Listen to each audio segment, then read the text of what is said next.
And with that, I think it's time to jump into the actual matches today. So let's go ahead and start talking about the top four for the Europe Grandmasters playoffs. And this is, like I said, such an insane field. Fino, Hunter Seiko, the three top performers in HGT points from the 2018 circuit, as well as Orange, who's one of the best performing and top earning players of Europe from all time. So I don't know if you could have asked for a better top four, and even just Hunter Ace, his story alone, not having lost a single match since the halfway point of the season, effectively, since the Masters Tour at Vegas, sweeping the second half of Grandmasters. It's just been insane to watch him perform over the past 4 weeks. Indeed, it has. So we have the three top point earners from the previous competitive year, plus one of the most consistent performers of all time with Orange. And that is a big statement to have when you look at a field that was comprised of the best competitors from the European region, and you get down to these four. It's surprising, I think, to see anyone below the mark. Any one of those players, I think, was capable of it. But if you had to pick standouts, these would have been four of the players I picked as standouts from the field. Yeah, absolutely. And you saw the bracket there. It's going to be best of three in both the semifinals, and then we're going to end it with a best of five finals where the winner gets that spot at the global finals of BlizzCon, joins Surrender, and joins the player that qualifies from Americas immediately after we finish the matches for Europe today. So should be very exciting. But I'd like to transition now. Let's start talking about the first match. Let's just dive right into it. It's going to be Fino versus Orange. And these players, we're going to be seeing another Mage versus Rogue match. But what have been your thoughts about these players so far in Grandmasters? Well, something that I really liked overall with this particular weekend was the Cyclone Mage call. I think that this was just a very powerful deck leading into the finals here. And I do think that some of the players may have missed the mark a tad on the secondary and tertiary decks. I really liked Kalento's idea of having a strategy where his main deck was okay against Rogue, and then he had a secondary and a tertiary deck that were good against Warrior and against the mirror matchup with Mage. Fino has opted for the two halftime scavengers in the secondary deck to be strong versus Rogue, so he does not have a Mage mirror match plan. That's not going to hurt him in this particular matchup. It actually helps him because Orange has brought Rogue to the table.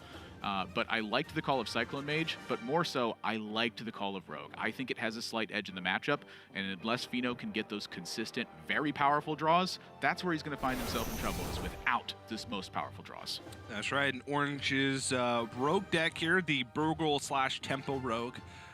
He does have the secondary deck that has Betrayal, Fairy Dragons, and Walk the Planks, which is a hard target at Mage strategies. Against Mage, what you want to do is have the early minions for tempo and protect them with removal. And Fairy Dragon ends up becoming kind of an MVP in that matchup because it's a 2-mana 3/2 that's going to keep attacking. It can't be frozen with Ray of Frost. It can't be removed with Frostbolt with direct targeting spells. That's kind of the basis that secondary deck is built off of. But Orange cannot rely on those tools in game one. He is on his primary deck, which is, I'd say, a pretty standard variation of the modern Burgle Rogue. One copy of Eviscerate, one copy of Sap, one copy of Novice Engineer. Those are kind of the flex spots in the deck. Yeah, they're cards that you want to have, but too many of them can clutter up your hand. Yep. I like the one of calls. Our fellow co-caster, Sottle, pretty much disagrees. He says, find the one that's better than the others and run 2 copies of those instead. He's a 2-of gamer. He's a 2-of gamer. Yeah, I can tend to agree on most cases with that. But all right, let's get into it. Semi-final number 1. Fino versus Orange. And Fino on the coin this game has a Mountain Giant to start things off, but also has some tempo plays available. Has Banana Buffoon and Stargazer Luna in the opening hand. Yeah, Orange, though, not a really shortage of a hand here. Blink Fox is pretty much always the card that you want to get this started. It cheapens your Vendettas, and it starts opening you up to that aggressive potential. So for Fino here, he does have early minions, but in the face of pressure on Orange's side, that can very easily turn around. And so Orange's hand still leaves us a little bit something to be desired. He'd like to see himself like a Shadow Step, a Waggle Pick, or a Hench Clan Burglar. I think those are pretty much the ideal draws right now. But from here, it's going to be a pretty straightforward game for him. Get some pressure started and see what you can make of the rest of it. Yeah. Fino, throughout the course of Europe Grandmasters, has shown that he's not afraid to take this mage deck, which is built around the synergies and combos of Mountain Giant, Conjure's Calling, and Mana Cyclone, and play it more aggressively and play it for tempo. Very aggressively is how I would like to describe it. Yeah, and it's kind of refreshing to see, because a lot of players, when they first get their hands on Cyclone Mage, they see the powerful combos that their opponents are doing to them, and they try and mirror that. But this is a perfect example of where Feno's head is at when it comes to fighting against Rogue. It's get on the board early, fight for tempo, force Orange to not be able to make the ideal plays that he wants, and then later on in the game, find opportunities to make those big combos to end the game. Yeah, and Stargazer Luna is the first challenge for Orange, where this is a pretty scary minion to leave in play. Just every single turn, Feno plays the right side card, draws another card. You don't have an answer to it right now unless you want to sap it, which I can tell you Orange does not. He wants to get some development and start fighting for this position. I feel like I've been seeing a lot of blast waves picked up over the last couple days with Rogue versus Mage specifically. How many Mage cards are there? Mage cards are there? Like 60? It was 60 to 70, around that range. Okay. I haven't done the particular math on it, but you notice the dagger attack here really speaks to that point that I was just mentioning, where he wants to fight for board very aggressively. There's no reason for him to take his time here and just use dagger attacks very efficiently. He has to be using them in a very aggressive manner in order to take control of this. And so for Feno, he led off by drawing Elemental Evocation, so his Mana Cyclone already costs 0, and his magic trick that he drew from it is about to draw him another card, and it can fetch him another Elemental Evocation if he wants to. He's going to opt for Arcane Missiles because I imagine he's looking at killing this Blink Fox, but then he draws Mirror Image as well to block for it. This is a problem for Orange right now. And this is going to be a 3-spell Mana Cyclone. Massive. 4 spells, and 2 of them are Frost Novas. I forgot about the Elemental Evocation. That is insane. 4 Frost Novas in hand. So for Orange now, the Blast Wave, it's a card that can help you push through mirror images in a key spot, but this is way too early for that to be a real consideration. And so he's going to have to think about, how do I take care of this and contain this? Because he cannot take care of Stargazer Luna this turn. His best answer is to sap it, which is going to leave him relegated to a 2-mana card or to a Shadow Step play. Yeah, this is already looking bad for Orange, and it's only turn 4. As soon as you are on the back foot as the Rogue in this matchup, it's so hard to get a foothold. Because if you don't have development on a turn and your opponent has development, it means they're most likely playing a huge minion, and you're playing 3/3s, 4/3s, 1/1s, etc. So I mean, Feno's deck is largely about defense. It's about combos. It's about swingy turns. When the swingy turns have begun very early in the game, that's unusual, and that's not the spot that Orange is looking to take advantage of. There was nothing to swing. It's to take advantage of the weaker, inconsistent turns that Feno will find himself in. You know, Mage can pull themselves out of those situations very easily, and so the idea of the Rogue deck is to take away that time. Yeah, it looks like he's going to try and realize that tempo is not where he's going to win this game. Holy moly. Now, I want to point out that, yes, Feno has had some very good draws. It's most of the draws in the deck, honestly. But, yes, 1, it's most of the draws in the deck, and 2, this was unlocked by the coin Stargazer Luna with Mountain Giant in hand. It is not a play that every player would make. In fact, I would say it's a play that most players would not have made in that scenario, and I think it gives you a good idea of how this deck actually works and interacts. It's not about just finding your Mountain Giant, it's about taking advantage of the situation. There's really no rules when it comes to this Mage deck. I feel like it's one of the decks that really breaks that rule, is that there's no way to just have a game plan. You have to flex around your spots. Because he opened up with the Elemental Evocation that also drew a card, he was able to play Banana Buffoon and the Mountain Giant because his hand was at 10 cards. Yeah, the rare 1-cost Mountain Giant. That is insane. And that Vendetta is awfully late if you're in Orange's spot. Yeah. Now, he can do a lot of things here. Blink Fox for 1 mana. He has Sap and Vendetta. Sap on the Mountain Giant, Vendetta to take out the Stargazer Luna finally. But then he still needs to find a way to deal with these 2/2s. And he knows that there's a banana in hand and a lot of randomly generated spells, and the Mountain Giant can just come down again next turn for 3 mana. Yeah, part of the problem with sapping the Mountain Giant in the immediacy is that you're leaving yourself with 3 mana, and so you're not necessarily taking advantage of Spirit of the Shark in the right way. You know, perhaps it's meant to just be a minor source of life gain and while you try to handle a board position like this. But I think something dramatic needs to happen, and that's why I personally am eyeing Blinkbox for a situation like that. I think Orange is disagreeing and perhaps looking for lackeys to create that that dramatic effect.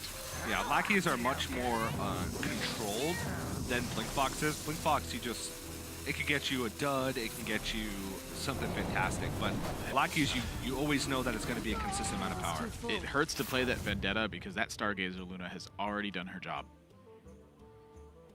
Yeah. Dealt a bunch of damage. Drew what? 4 cards? 5 cards? It drew a lot of cards. Yeah. I mean, Orange has 22 cards left in his deck. Vino has 17. When your opponent's cards draw a lot of cards and you still need to take care of them, that's a very good card. Yeah, like the Gadgetzan Auctioneer that got played on the board and drew 10 cards, and you're like, well, I better kill that or I'm going to die to just the Gadgetzan Auctioneer. Yeah. By the way, they blew up everything I played that turn. I liked Sottle's point on the Gadgetzan Auctioneer, where there's a certain point where cards overtake that level of power. They become their own right. And I think Stargazer Luna is very fitting for that position. Yeah. So Mountain Giant, again, there is no give on Fino's end. Now, I will say that Fino's hand has become quite weak over the course of that, so he does need to take advantage of the sole Mountain Giant he has in play.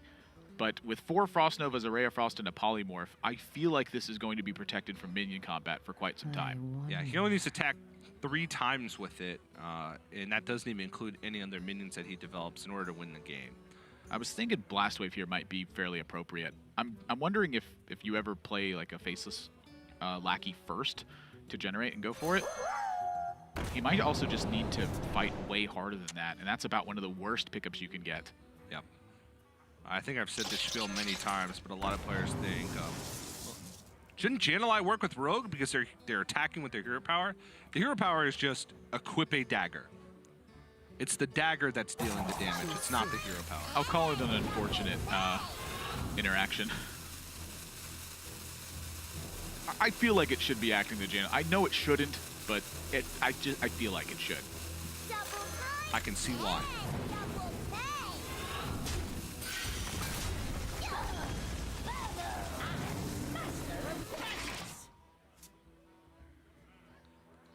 Going to be quite a master of magic this game. Now, Dalaran Mage is interesting with Blast Wave in hand. I don't think it's going to be a high priority target for Fino to kill. I think he's just going to chain together a bunch of Frost Novas. Yeah, that's kind of where my head's at too. I mean, you got 4 of them. He got 4 of them. He could also go for another Mana Cyclone turn this turn to try and find the Conjurer's Callings. Like a double Ray of Frost in Mana Cyclone. You still have a mana available. You're only leaving 1/1s not frozen.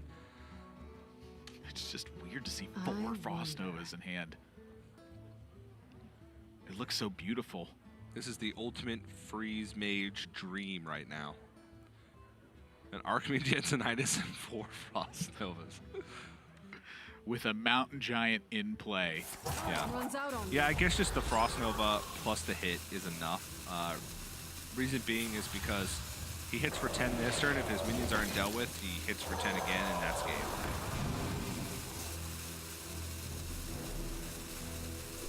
I don't blame him for being interested in killing the Dalaran Mage. A Backstab Vendetta combo would be enough to take out his Mountain Giant. There is the break point there. I don't think he's thinking about necessarily like, oh, I think Orange has Backstab Vendetta. But to eliminate possibilities is just a very responsible thing here for Fino. He doesn't need that 2 damage to connect. He needs to restrict Orange's options. Yep. Huh. Well, I think Orange... I was thinking he might be eyeing this Blast Wave to try and pick up a Ray of Frost. Blast Wave would remove the 2/2s. Okay. Well, it's close, but not quite. He needs a little bit more help for that to actually be active. He can get Hunting Mastiff, Bluegill Warrior. You're thinking of using the Witchy Lackey to evolve? No, I'm thinking of using the Faceless Lackey. Oh. I guess Witchy Lackey, I'm pretty sure 2 cost has the highest amount of charge rest. No way, 4 drop this. Ooh. So when you play a 1 attack, or I'm sorry, a 1 cost minion, it now gains Poisonous from Toxmonger. That's the 4. That's a 2/4 that just got evolved. Uh-oh.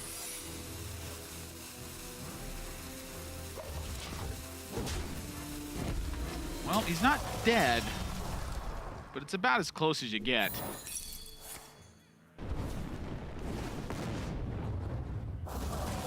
And a Conjurer's Calling was drawn for Fino, so he gets to duplicate on the Mountain Giant as well. And that, and coupled with a Frost Nova, I believe thoroughly ends the game. Yes.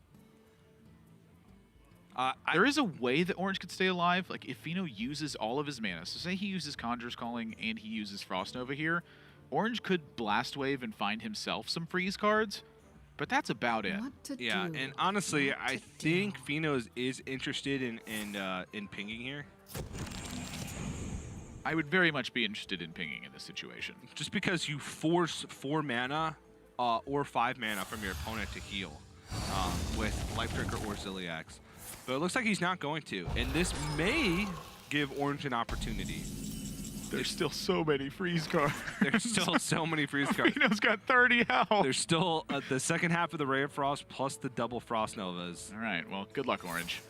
Blast Wave, you need a Ray of Frost right now. And they're not. Nope. He can get a taunt from Faceless Lackey and Frostbolt. And give it Poisonous. That's not a taunt. Game 1 to Fino. I give up. Yeah, Orange just got beat down in this one. Fino was able to take pretty sizable advantage of the Coin Stargazer Luna. Yeah. And that's the reason that those cards are some of my favorite cards, is that they change the scope of a matchup as long as they're in play. When they're not in play, it's not doing nothing. You don't have to worry. You don't have to think about, oh, what if my opponent plays Stargazer Luna in this spot? You always have to think about what happens once it's in play. And so I think back to a couple days ago where Orange actually kept a Vendetta in opening hand in this matchup, and it seems quite unusual. 4 damage to a minion. Your opponent's minions are typically very large. I think one of his thinkings was specifically a play like Stargazer Luna. Yeah, wow. This is going to be interesting to see how this series pans out. Both players are moving to their secondary decks, which are their decks that are tech specifically for these matchup. I think that Orange gains a little bit more percentage edge than Fino does from switching. Fino just takes out Banana Buffoon Archmage Tinnitus and includes the 2 halftime scavengers, whereas Orange takes out Evil Cable Rat, Novice Engineer, Snip Snap, Ziliax, and includes Betrayal, 2 Fairy Dragons, and 2 Walk the Planks. Yeah, specifically designed for Mage here. Absolutely. 2 Fairy Dragons to get the pressure rolling. You have Betrayal in case your opponent's able to land a Conjurer's Calling. You can wipe out multiple minions with 1 single card. And then Walk the Plank. When you're presenting that much threat to your opponent, with Fino's deck, oftentimes he's forced to just play Mountain Giant by itself as quickly as possible. And when that has to happen, Orange has to respect the threat of a Conjurer's Calling at that point. And that's where Walk the Plank is massive. If you have minion pressure, the Walk the Plank can essentially end the game. And on the other hand, that's where Fino's secondary deck comes in. Adding in the halftime scavengers is a way to bridge the gap from those early turns where you're vulnerable to Walk the Plank to the turns where you can get a Mountain Giant and Conjurer's Call in the same turn. Halftime scavenger stealth with overkill, gain 3 armor. So you can play it. It's not vulnerable to any of those removal spells. You trade over a minion. You could even Conjurer's Calling that for 4 drops just to fight for board and buy yourself some time. I mean, one of the best draws that Fino can have now in game number 2 is to be able to land a halftime scavenger in play. It threatens pretty much all of Orange's minions, and it will threaten it and usually stay alive through the attack. And if you have Khadgar and Conjurer's Calling, you'll end up with 4 4-cost minions alongside the Khadgar with that combo. That's pretty much the ideal draw that he can have. However, there are a lot of strong draws he can have as well. And I think that we're seeing another one. Yeah, this is a very good opening hand for Fino, especially considering he's not on the coin in this game, which means the onus is kind of on him to generate the tempo. He actually throws away Sorcerer's Apprentice Mirror Image. I'm quite surprised by the toss of Sorcerer's Apprentice. It could be specifically for the matchup that he does not have coin right now. With Orange's deck, you're looking at Backstab, being able to deal 2 damage and activate combos, and with coin, you're looking at being able to SI7 agent it. And so I think in Feno's spot, he's thinking to himself, when am I actually going to play this Sorcerer's Apprentice when it's not under threat of Orange gaining tempo by taking care of it? Very good point. And Feno not starting off with the best of hands. He has Arcane Intellect and Stargaze to Luna. Those are the 2 good cards. Frost Nova, it's a little earlier for that, as well as Ziliax. But everything in his hand could help him fight for the board early, with the exception of Frost Nova. I'm pretty excited personally about the Ziliax. One of the things I've noticed about the matchup is when Orange has pressure, the Ziliax allows you to play a bit of a slower game and then make up some of that tempo you lost in the early game. I've noticed that when Mage has Ziliax, the rogue players have been struggling the most. On a scale of 1 to donuts in the break room, how excited? I don't eat donuts, so. Let's change the donuts to salt bagels in the break room. Ooh, very exciting. Okay. Orange has a pretty good hand for himself, but it does take a little bit of time to ramp up. I can imagine. I was thinking coin Blink Fox to be able to have the Vendetta, but I guess you could coin Edwin, more power on the board. Blink Fox Vendetta opens you up for next turn. So challenges Stargaze or Luna directly. Yep. It doesn't die to like a Ray of Frost ping combo over the course of 2 turns. It's the most attack on board, and it's tough, I think, to fit this Edwin in otherwise. And here you get to cleanly make the biggest minion possible and then follow up with the Blink Fox. Yeah, I think the Spirit of the Shark Edwin combo in the hand is a pretty huge bait in this matchup. You don't often have time to play it, and also there's so many things that a massive Edwin is vulnerable to. Yeah. A Ray of Frost, even Conjurer's Calling. If you go 2 all in on an Edwin, Conjurer's Calling on the Edwin Van Cleef to give you 2 3-drops instead of a 12-12 Edwin is oftentimes worth the trade-off. So I think that's one of the big benefits of playing it early here too, is Orange has Shadow Step in hand. So the ability to return it to hand and play it again for 1 mana means that his Spirit of the Shark actually gains tempo in this situation when he's able to play it on curve, because he's got these minions in play already. Yeah. And I think that's a major interaction to look out for, is the turn after Spirit of the Shark has come into play for Orange to have a Vendetta, multiple cards, and then a Shadow Step on the Edwin Van Cleef to force Feno to have freezes for the rest of the game. Yep.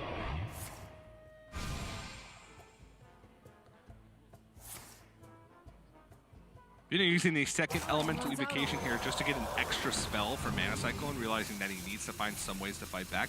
Hits Book of Specters. The minions, I think, are one of the most important things that he can find right now. And ooh, yeah, it's tough to see a Conjurer's Calling go away, but you think about the cards that Feno really needs to draw. Mountain Giant is top of the list right now. He has to draw Mountain Giant and find a way to freeze the board and start connecting that damage, or he's going to find himself quickly in a desperate situation. And with a second Vendetta drawn now for Orange, even that Mountain Giant is checked in this spot. So for Orange, everything is smooth sailing right now, and your deck is doing exactly what it's meant to do. Punish Feno for not having his most powerful draws. Yeah, and now it's about Orange maximizing his pressure on the board to potentially punish Feno for having a slow start, and this is what Rogue does best. They can Magic Trick SI7 Agent and bump these mirror images, take out the 2/2 in the middle. And something that Orange is going to need to account for every turn is just what the math looks like versus Sea Giant. Yeah. Sea Giant gets cheaper with the more minions there are in play, and so his goal is to make sure that Sea Giant cannot be coupled with, say, a Frost Nova and start creating those big swing turns that Feno's looking to have. Every single turn, that math will be on his mind. Yep. A tough choice here for Orange between Eviscerate with direct damage and Betrayal, but with seeing a slow start like this, I think the burn damage is relevant. And another thing to note is Orange, one of the things you always have to think about when playing Virgil Rogue with Vendetta in hand is, can I give up my non-rogue class card to have a better turn this turn? And Orange can freely do so because he has the second Blink Foxes in hand to get him that card. Yeah, it's not only that, but it's just also that he's gotten so much development at this point. There's not really much more that he can develop in addition to a Vendetta. They weren't used early, and so spending the mana on them later, you're not too worried about. But Blink Fox, I think, was the major purpose of that expenditure of Magic Trick there. Yep. And I expect to see that Blink Fox this turn. Yep, Blink Fox Vendetta and a dagger up is what's on my mind right now. He may damage. Yeah, he may.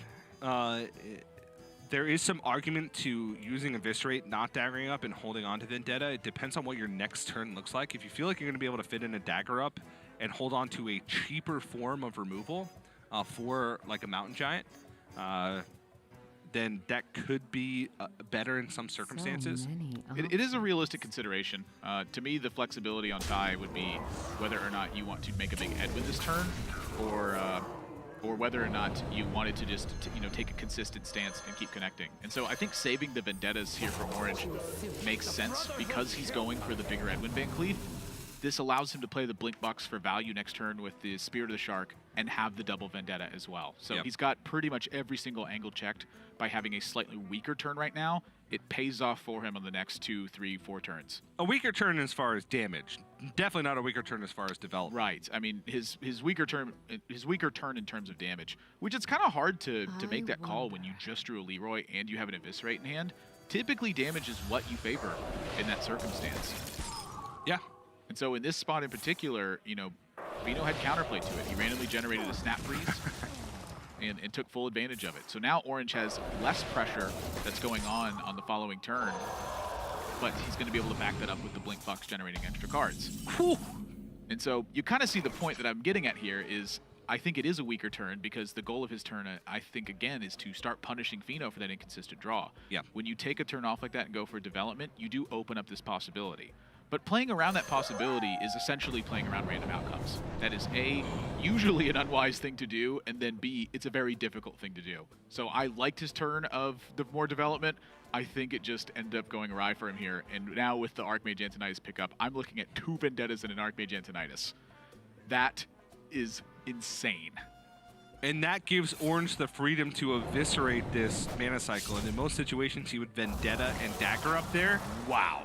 In this situation, he wants those Vendettas for the Archmage Antonidas. Okay, so now Mountain Giant's drawn, though. And so I think this is the start of some counterplay here from Fino. Rather than just answering, he finally has some aggressive pushback. Now, the Mountain Giant, very akin to the situation Orange just in. There's no way Fino can play around Archmage Antonidas and double Vendetta. That would be ridiculous. It would be. And we can see that, honestly, the best play from Fino in this situation would be Mountain Giant Scorch a Blink Fox counterspell. Yeah, there's no way to know that. If he does end up on that play, that's pretty insane. Now, that could be a good play regardless. He may be worried about the Spirit of the Shark. That's one thing. Spirit of the Shark is a very frightening card. The thing for me is that Orange has been holding on to the left side of his hand for a while, and that starts to give Fino some reads on what the hands are. They weren't minions that could enter play very easily. Okay, so they're probably not those. They're cards that are not giving Orange the idea that he wants to play very aggressively right now. So it's probably not something like Leroy Jenkins or Damage. He's already seen the Eviscerate as well. So when you think about that, Vendetta is a card that really comes to mind. But the thing about it is that Orange has just continued to draw damage cards turn after turn. So the fact that Fino's playing slow to play around Vendettas is now just becoming a strength of Orange's. He's able to just be aggressive and start ending the game. His hand is just all damage. It's just every card is deal damage to something. And Orange is even free to play this Archmage Antonidas with no fear. Even if it's a mirror entity that's on Fino's side, he can kill it with both of the Vendettas. Yep. He has checks to everything. And now he checks for counter Spellbender. And of course, you don't get a Fireball if it's counterspelled. It negates the entirety of the presence of that card. No, but honestly, I think developing a 5/7, getting one Fireball and removing your opponent's board, even if this Archmage Antonidas gets removed, which it looks like it's not going to at the moment. Well, it's tough enough for Fino to remove 3/3s, let alone a 5/7. Yeah. And Fino's strategy with the Cycle Mage revolves around building a board, freezing his opponent's board, and capitalizing on that. It doesn't matter if you freeze Archmage Antonidas. Nope. Okay, sure, you take 5 less damage. I'll give you that. He's just melting right through it. He doesn't care. What to do? What to do? Think you want a roundhouse kick to the face while he's got a couple of those fireballs in hand? Forget about it. Forget about it. I don't even know how Feno navigates around this situation. I think he's just in trouble. Yeah, that's what it boils down to. It's emergency time, which always means Stargazer Luna. Yeah, he's already used both mana cyclones, which means that he doesn't even have like a way to generate the additional snap freeze. The tools of creation. Okay. It's a bit expensive right now. It's a bit expensive, but honestly, is there another option? At least you're protected a little bit from the damage on board. And Orange could always double Fireball the Sea Giant, but that's damage that's not going towards your face, which gives you time to find some type of win condition. Yeah, I think that Feno's realizing that he's just in a heap of trouble. Yeah. And a lot of this shenaniganry was created because of Blink Fox, but that's rogue sometimes. Yep. And Orange nodding his head as he sees this turn. He knows that there are a number of ways for him to close the game. And so the first step for him, calculate how much damage that I can deal. Maybe it's not enough this turn, but is it enough over 2 turns? If it's enough over 2 turns, is there anything that Feno can do to either kill me or stop that? Celiax has been used, and so that's the question for him right now. How do I kill him best in 2 turns and not die in the meantime?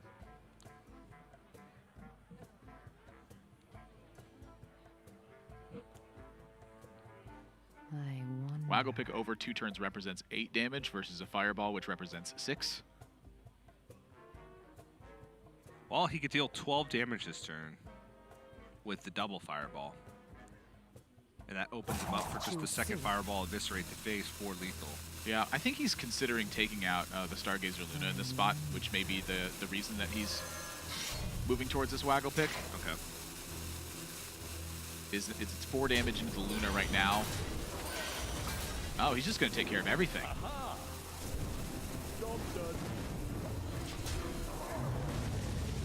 I'm pretty interested by that. Yeah, I honestly don't know. My immediate reaction to that turn was chuck burn at face, set up for a near guaranteed 2-turn lethal. So I guess the reason why this is okay is because Orange has Waggle Pick equipped, which can, it's Death Rattle's little Shadow Step, a random minion, and you have Leroy and Life Drinker in hand. This might, in some weird play around way, be the best of both worlds. It's tough to know Orange's exact thinking here because he's probably thinking about random outcomes additionally to the hand range. But my thinking is, let's say Orange this play, and then Feno goes Giant, Conjurer's Calling, Frost Nova. Oh, in terms of a strategy perspective, I do disagree with this setup from Orange. Yeah, and then he Frost Novas, which means that you don't have a lethal setup, and Feno has a counter lethal that you can't stop. Yes, so purely from a strategy standpoint, I do disagree with the setup here from Orange. However, if he's making a play like this, my guess would be that he can justify something, but he is starting to have quite a reaction to what's going on. And I'm wondering if this is just perhaps a turn where he might have just blundered what was happening. Like, there's a chance you get so laser focused on killing everything that you just forget that all these spells deal damage. And so that's something that I'm looking at, is he expressed a number of times earlier in the last couple weeks that against Mage specifically, when they are removing Archmage Antonidas from their deck, you do have the potential to just kill all of their threats over the course of the game. He actually won a game that way. And it was quite a masterpiece game, honestly, as well. But in this situation, I wonder if, did he laser focus on that? Did he just miss that he had so much damage? I don't know what exactly he was thinking in this spot. Well, the Betrayal ends up being a very good pickup because now Orange can remove the buffed up Sorcerer's Apprentice on the left and the Mountain Giant on the right. He can Betrayal the Sorcerer's Apprentice, Fireball the Mountain Giant, and Eviscerate the Sorcerer's Apprentice. Well, I mean, which leaves him with this Archmage Antonidas at full health. He generates 3 additional Fireballs. He's got to take care of everything this turn. He can't take care of everything. Well, he's got to take care of at least 22 minus 10. He has to take care of at least 12 of this. He can't leave 12 points of damage on Feno's side. If he does that, he loses the game. If he does this, that means he's leaving the Mountain Giant up. You still have Eviscerate Fireball. This leaves both Sorcerer's Apprentices up. So he's going to whack one of them. If he pulls back Archmage Antonidas, then that gives up a lot of his tempo. Yeah, I think the reaction that I got from Orange a couple turns ago he just simply realized, wait a minute, I had so much damage. What's happening? He had an opportunity to set up for a very close to guaranteed 2-turn lethal. Oh, yeah. In fact, I think it was a guaranteed 2-turn lethal. I don't think Fino had counterplay. He'd already used his Ziliax. There was no way he could get the benefit from halftime scavenger armor. The counterplay is all random outcomes. Freeze did not do anything. And this is such a big, important match as well. I mean, this is do or die time. If you win, you go through. If you don't, your season has come to an end. One player is earning a spot from BlizzCon in the European region. We're down to the top 4. Your 14 matches in 7 weeks of play has boiled down to this game. I mean, Fino has a Pyroblast in hand. I don't think Orange has a way out anymore. He has to draw a way to kill all of these minions, and he doesn't have that right now. Is he dead? Fireball SI7 agent will take care of the Mountain Giant, and then you have 3 mana left over. He's dead. I wonder.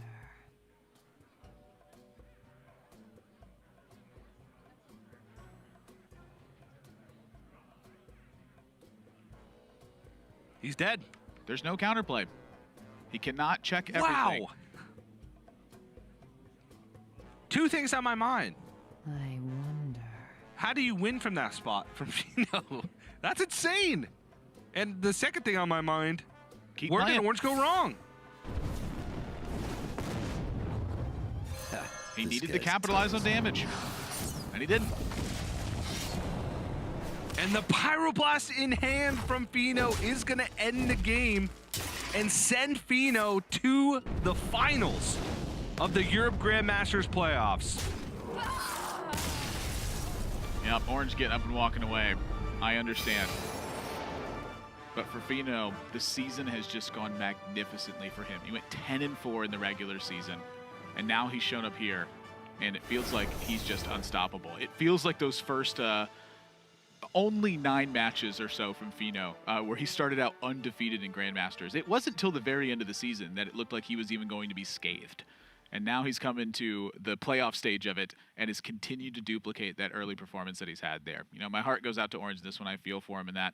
I do believe, though, that he made quite an error on the turn that Archmage Antonidas stuck. I think that was the turn to capitalize on your pressure. Your opponent just didn't kill your Archmage Antonidas. Yeah, a little bit rough. And, you know, Fino's taking a couple hits along the way after that undefeated start. Did take 4 losses in matches throughout the second half of the regular season.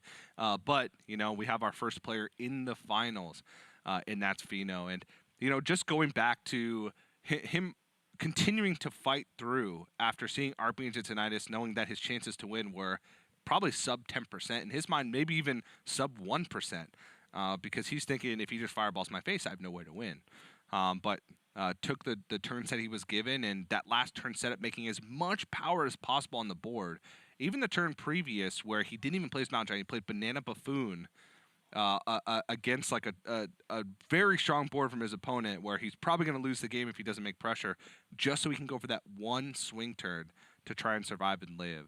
Just a very well played game from Fino, all things considered. Yep, I mean, you got to keep trucking through. You don't quit in those situations. You have to just keep playing and hope that the odds go your way. No matter what, when you're in a bad situation, you play to your outs. If that out is your opponent not capitalizing on their situation, so be it. That's still an out. Yeah, that's right. But let's go ahead and take a look at the bracket now after our first semifinal match. Fino is waiting in the finals for the winner of Hunter Ace versus Psycho, which will be our next semifinal match that we broadcast. It's another Mage versus Rogue here. And keep in mind, the finals of Grandmasters playoffs for Season 1 is a best of 5.